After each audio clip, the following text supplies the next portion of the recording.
for all of the others, the origin stories, as many of the origin stories don't have only one origin, but sometimes they originated from a number of incidents and developed into their modern form over the happening of a number of incidents. Sometimes one time it's formulated in one way, and then a second time reformulated, and then a third time even reformulated again due to circumstances.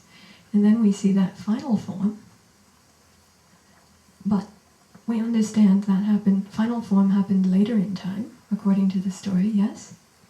But then, how did it come just like that in the beginning of the text, with founding of Bhikkhuni Sangha? It makes no logical sense whatsoever if we look into it and we think about it. And in fact, all are like that. And different renditions of Bhikkhuni Vinaya, whether Pali text or Dhammagupta text or Mula Sarvastivadin, Mahisha Shakin text, then actually even the number of those Pachitiya precepts that are like Garudhammas,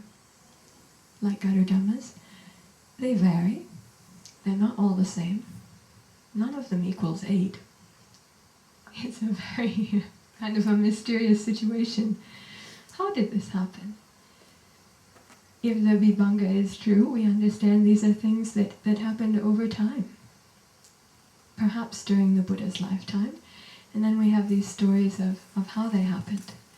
And then somehow, later on, they get picked up and collected together into a list of 8 and brought back into the origin story of the Bhikkhuni Sangha. So that this happened seems relatively clear and very difficult to argue with when looking at the evidence that we actually have. When and how it happened is not clear. This all has been presented before. This is a summary of what was presented and spoken about, and I think widely agreed upon at this point by Buddhist scholars. What I'll begin to speak about now has not yet been presented.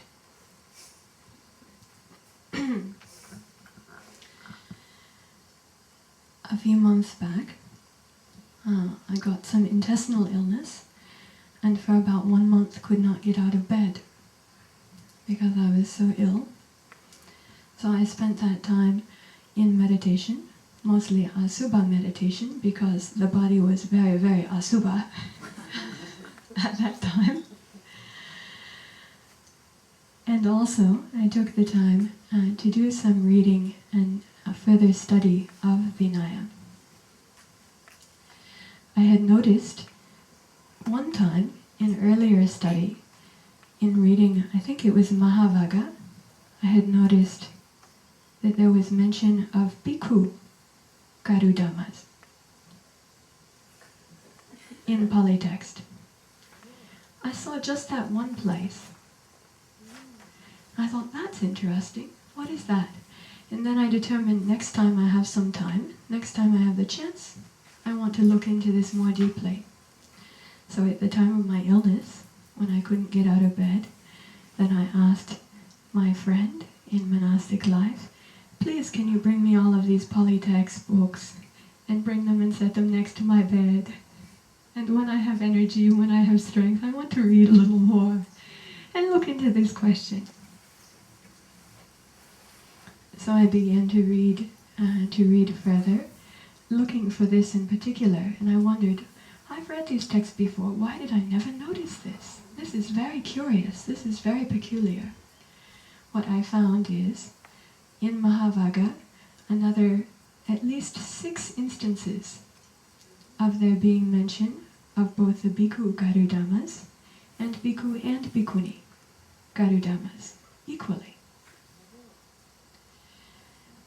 I read some notes that were made by those who compiled the Pali Text Society translation of the Mahavagga, and those scholars who had done that, their theory was this. Their theory is that the Garudhammas the Bhikkhu Garudhammas are the earliest form of the Buddhist monastic discipline.